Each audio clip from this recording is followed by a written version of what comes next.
चलो निकाल लो। देखो कंपाउंड टेस्ट हो गया।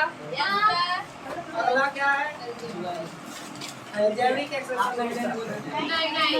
प्रोपोर्शन स्टार्ट करेंगे, ठीक है? 10वां जो चैप्टर है वो है तुम्हारा डायरेक्ट और इनवर्स प्रोपोर्शन। तो प्रोपोर्शन पहले है क्या? तुम 7th में पढ़े हुए रेशियो और प्रोपोर्शन। Yes sir. ठीक है, तो रेशियो क्या है? किसी भी दो चीज का अनुपात, ठीक है? जैसे कुंदन का हाइट है 160 सेंटीमीटर और आराध्या का हाइट है 150 सेंटीमीटर। तुम्हारा हाइट है 173 सेंटीमीटर, ठीक है? समझो कितना है? 170। अब दोनों के बीच का रेशियो क्या है? 170 नहीं 170 है, ठीक है? 16:7। 16:7 या 17? क्लियर हो गया? Yes sir. अब समझो, एक कुंदन जो है वो 20 आम खा रहा है।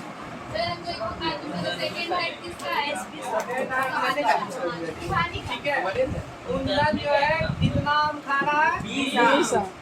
और धनंजय जो है वो 40 आम खा रहा है। धनंजय कौन है? ध्यान है। धनंजय जो है कितना आम खा रहा है? 40। हाँ 40। अब बता इसका नाम क्या है? गुलशन जो है 30 आम खा रहा है और गुलशन का जो दोस्त नहीं आया अभी वो 60 आम। ठीक है, तो अब दोनों का रेशियो क्या है? 1:2।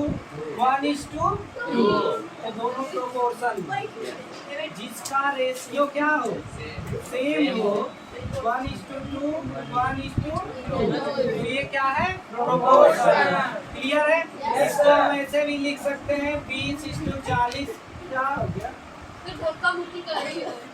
हाँ करेक्ट है।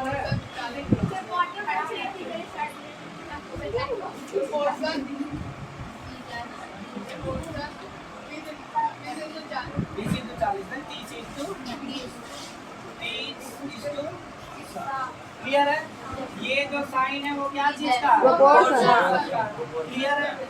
अब देखो यहाँ पर है डायरेक्ट, एक होता है डायरेक्टली और एक होता है इनवर्सली।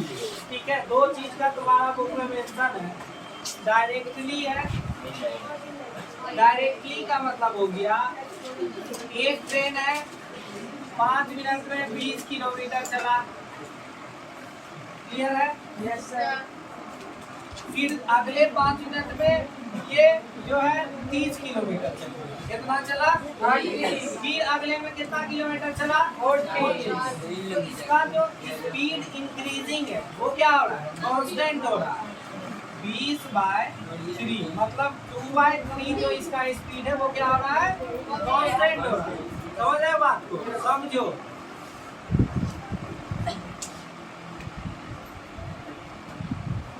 ऐसे 10th में जाओगे ना तो एक चीज होता है, ऐसे तो थोड़ा मोड़ा नाम सुन लिया। और पोटेंशियल का नाम सुना है? Yes sir. करंट का नाम सुना है? Potential resource. आगे कम थोड़ा। फिर हम लिख लीजिए।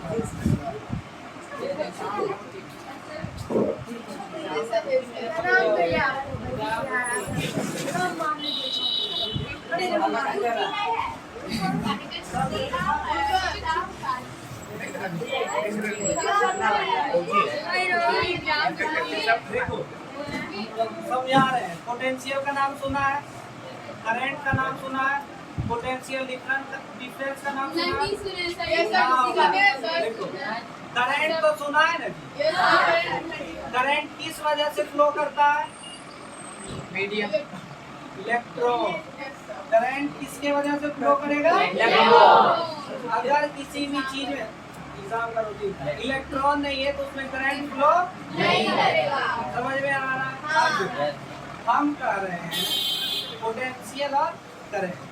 पोटेंशियल क्या है? ये कोई एक चार्ज है, ठीक है, पॉइंट चार्ज है और उसको किसी एक पॉइंट पे लेके जा रहे हैं इंफिनिटी से। जब किसी पॉइंट चार्ज को इंफिनिटी से लेके जा रहे हैं किसी एक पॉइंट तक, तो क्या होगा?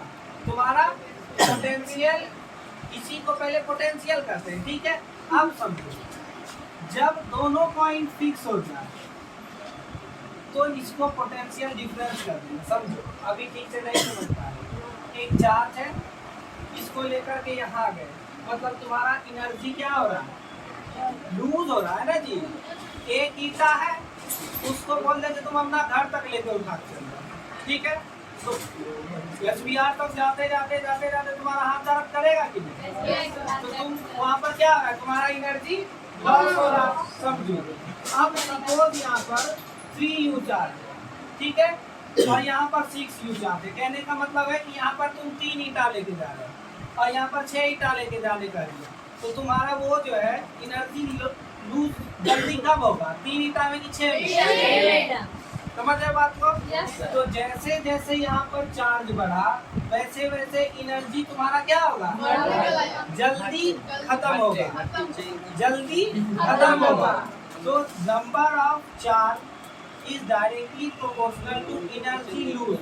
समझ लो, जैसे जैसे तुम्हारे पास ईटा बढ़ रहा है वैसे वैसे तुम्हारा एनर्जी क्या हो रहा है? खत्म हो रहा है। अब समझो, ये तो तुम्हारा रियल लाइफ का एग्जांपल दे दिए। ये जब चार्ज यहाँ जाता है तो एक पोटेंशियल डिफरेंस क्रिएट कर देता है, इसी वजह से तुम्हारा इलेक्ट्रिसिटी पास है, ठीक है।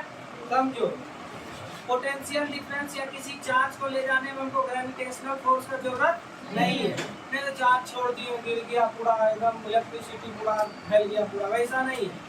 एक पोटेंशियल क्रिएट होगा, इलेक्ट्रिक प्रेशर क्रिएट होगा, तभी इलेक्ट्रिसिटी बहेगा। अब समझो, पोटेंशियल का, हाँ, इलेक्ट्रिसिटी बढ़ेगा, धीरे धीरे या फ्लो करेगा। पोटेंशियल का साइन क्या है? V। क्या है? हम क्या बोले कि ये डायरेक्टली प्रोपोर्शनल है I के। I क्या है यहाँ पर? करंट। I क्या है? करंट। और करंट को हम लिखते हैं Q/T। अब ये पूछो क्या है? Q है तुम्हारा चार्ज और ये T है तुम्हारा टाइम।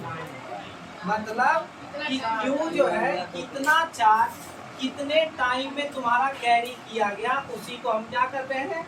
करंट।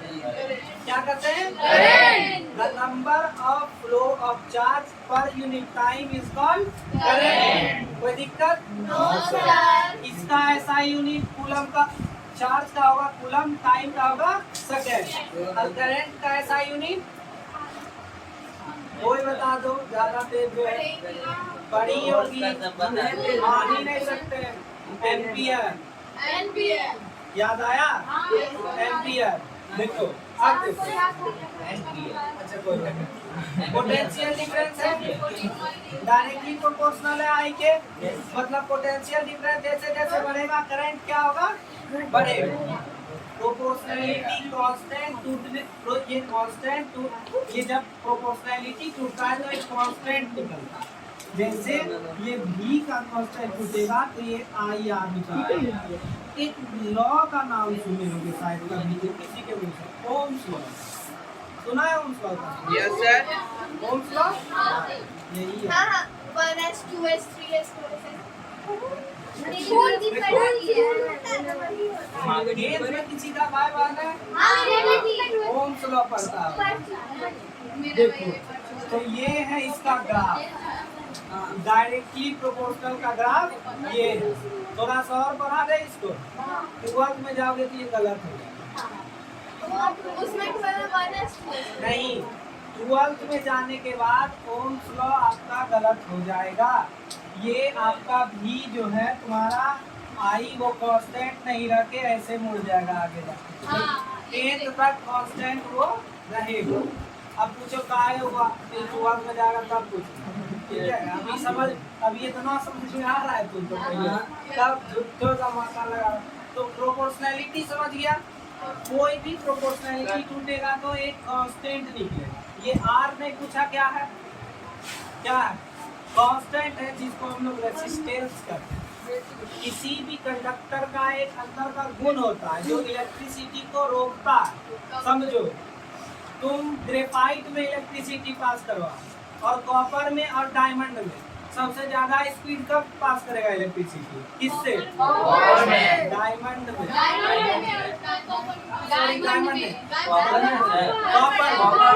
कॉपर में देखो, हम गोल्ड बोले, ठीक है, हाँ ठीक है। तो सबसे ज्यादा स्पीड किस में पास करेगा? और सबसे कम डायमंड। ग्रेफाइट सेमीकंडक्टर, बड़ा कंडक्टर, सेमीकंडक्टर, इंसुलेटर, क्लियर है? यहाँ पर आवाज जो हम तुमको दिए थे, ये जब हम इसका रेशियो निकाले 20/30 का, तो एक कांस्टेंट क्या निकला? 2/8। और इसका जो रेशियो निकाले थे तो एक कांस्टेंट क्या निकला था? समझ गया? अब आता है कुछ इनवर्सली प्रोपोर्शनल। समझो, इनवर्सली प्रोपोर्शनैलिटी भी बता देते हैं। अरे नहीं पढ़ना है, बाहर चल जाओ। क्लास का डिस्टर्ब कर रहा है, जो जानता है वही बात करता है। जल्दी किया तो मान लो, नहीं किए तो मान लो। ये इनवर्सली डायरेक्टली प्रोपोर्शनल समझ में आ गया? Yes sir. कोई दिक्कत? No sir. अब डायरेक्टली इनवर्सली का दोनों अलग अलग एग्जांपल देते हैं। देखो, ये क्या है? मतलब रेजिस्टेंस, और ये प्रोपोर्शनैलिटी कांस्टेंट है। अब पूछे कोई रेजिस्टेंस क्या है? नॉर्मल भी इंग्लिश में रेजिस्टेंस का मतलब होता है रोकना, अवरोध करना। मतलब ये इलेक्ट्रिसिटी को क्या करना? रोकना। कोई दिक्कत? अब देखो, ये आर जो है रेजिस्टेंस इज, ज्यादा बच्चा को समझ में आ रहा है, ठीक है? दिमाग को नहीं बात कर रही है, हम देखते हैं। ये हमको पूरी समझ में आ रहा है। देखो, अब समझो, रेजिस्टेंस मतलब रोकना, इलेक्ट्रिसिटी फ्लो कर रहा है, वो उसको रोक रहा है कोई भी कंडक्टर। अभी एग्जांपल दिए, ग्रेफाइट में पास करेगा लेकिन थोड़ा कम, और कॉपर या गोल्ड में सबसे ज्यादा है। कोई दिक्कत? तो ये जो हमारे छोटा सा तो हो जाएगा, लेकिन फाड़ दिया, ठीक है? देखो, तो अब आया आर इस डायरेक्टली, समझो यहाँ पे इसको नॉर्मल लाइफ के एग्जांपल में ऊपर भी करेंगे। Resistance is directly proportional to L और resistance is inversely proportional to A. L है लेंथ, ए है एरिया। समझो, एक टंकी है, ठीक है, एक पाइप है, इसको आप मिटा दें, ठीक है, और ये थोड़ा लंबा पाइप है, लेकिन मोटाई दोनों का क्या है? सबसे जल्दी पानी कौन खाली करेगा? सबसे जल्दी कौन करेगा?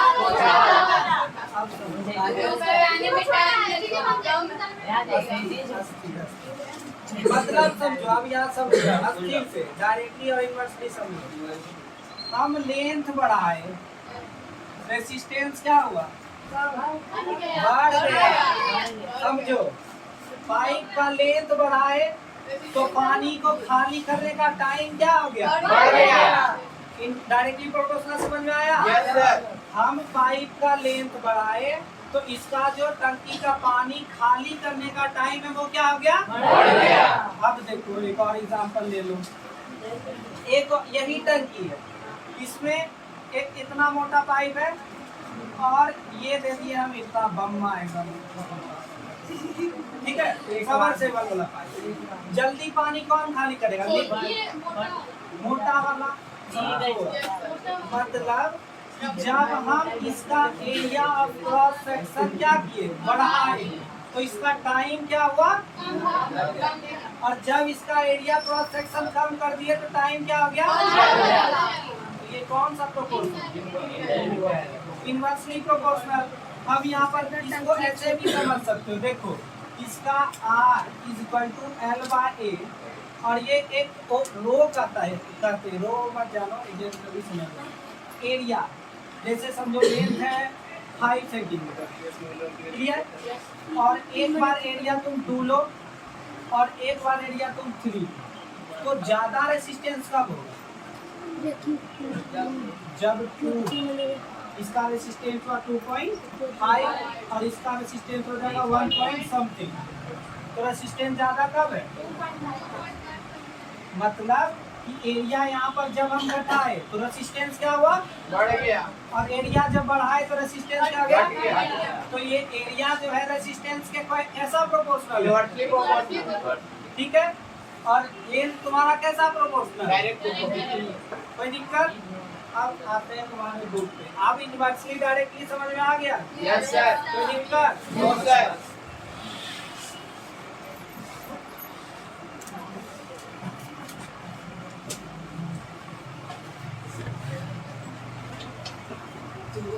कर लिया। और ये बहुत इम्पोर्टेंट चैप्टर है, 10th का सबसे इम्पोर्टेंट चैप्टर है इसका इलेक्ट्रिसिटी। चला के देखिए तो मत करो। हम लोग किस चैप्टर आई में खड़ा जाएगा ना जानना।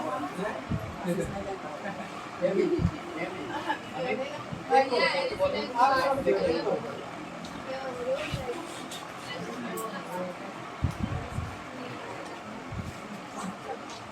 देखो अब बोल रहा है एस जो है वो डायरेक्टली क्या कर रहा है, मतलब प्रोपोर्शनल है किसके?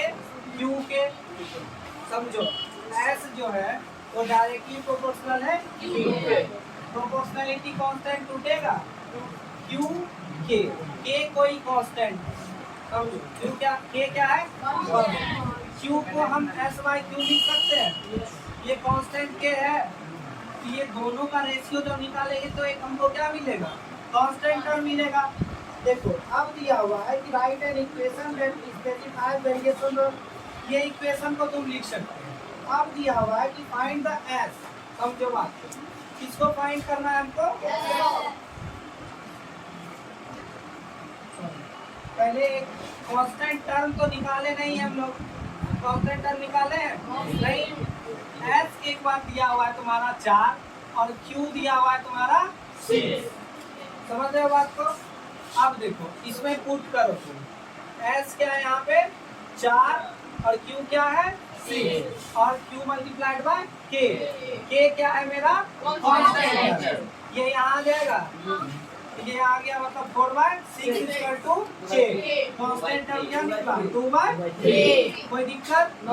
अब समझो इसको मिटाएं। Yes sir.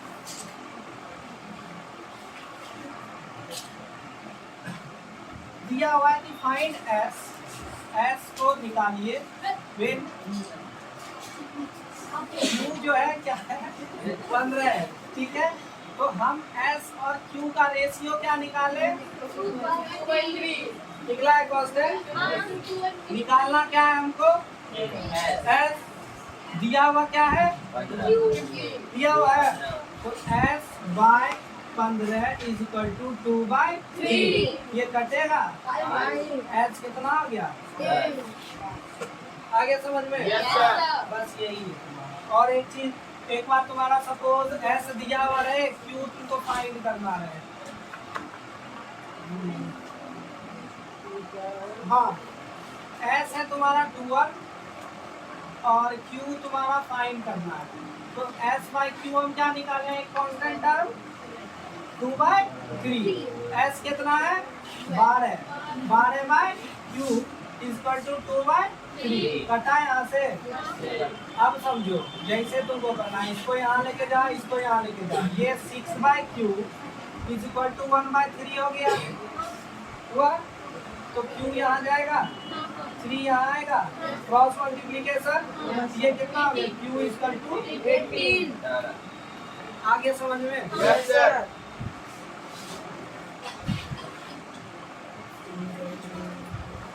आगे 10A तुम्हारा इसी एक्सरसाइज से बना के रखा दे गुरु है। पहले हम लोग बनाते हैं। कौन एक दो को समझा देंगे तो जल्दी बना।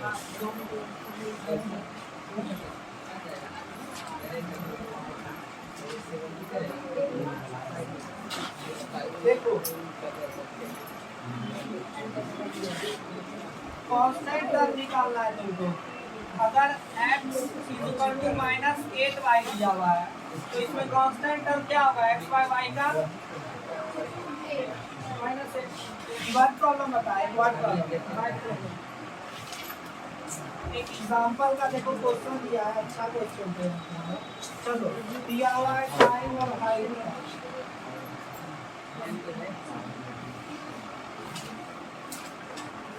तुम्हारे इतिहास का पता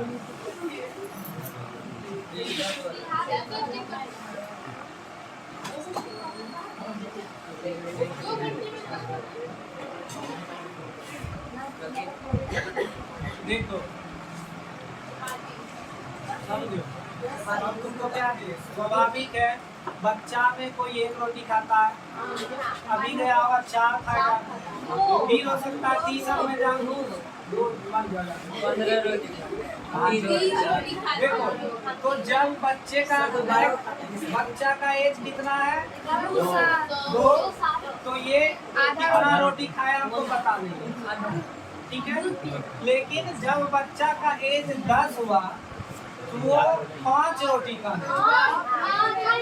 कितना रोटी खाने लगा? 5। और जब बच्चा का एज 30 हुआ, सॉरी तो बच्चा का एज जब 30 हुआ तो कितना रोटी खाएगा? ये समझो पहली बात। तो यहाँ प्रोपोर्शनलिटी कांस्टेंट क्या निकल रहा है? 1/2।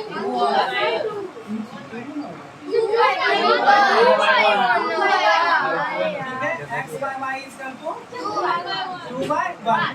x by y मतलब x यहाँ पर एज है, y है नंबर ऑफ चपाती। समझो एज दिया हुआ है, एज दिया हुआ है 2/, यहाँ पर तुमको 10 ना पुट करना पड़ेगा। चलो 1/2 2/1। देखो और ये यहाँ पर क्या है? चपाती का नंबर पता नहीं है, इसको हम क्या लिखे? y। क्लियर है? अब पूछेगा कि जब 2 साल का बच्चा था तो कितना रोटी खाया, क्या करोगे? ऊपर कट गया, हाँ कितना रोटी खाया? जब 30 साल का हो गया तो 15। इसको अगर फॉर्मूला से निकाले बोले तो यहाँ पर तुम्हारा एज दिया हुआ है 30, चपाती नहीं दिया हुआ, लेकिन इसका कांस्टेंट क्या है? 2/1। ये कट गया 15 बार में y यहाँ चल गया तो 15।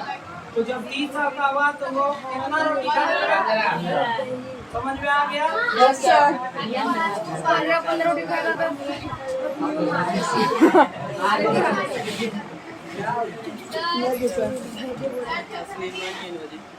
गिरा दे, समझान है। इधर उधर तो मारता है, पता है क्या लोगों ने घुसा? नहीं सही पता है ना घुसा। मजाक कर रहा है।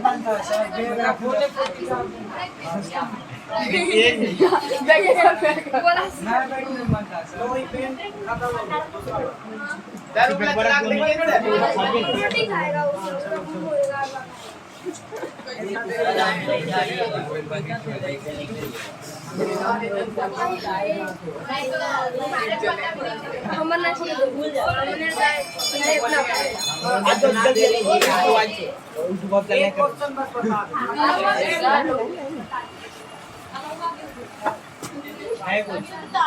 क्या बोला सर? ये बोला बता दे दिया हुआ है लड़का साथ रहो, साथ ही रहना शांति से। Yes sir. एक जो आदमी है वो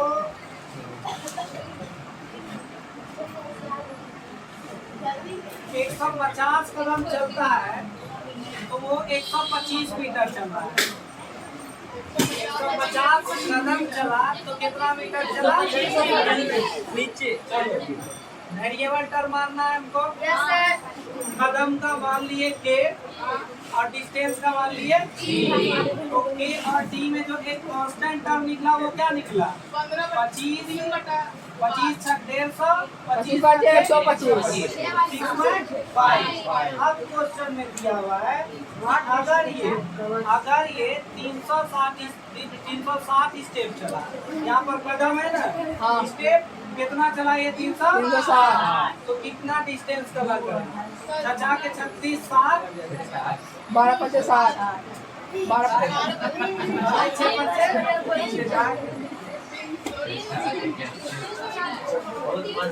आगे समझ में बन जाएगा ये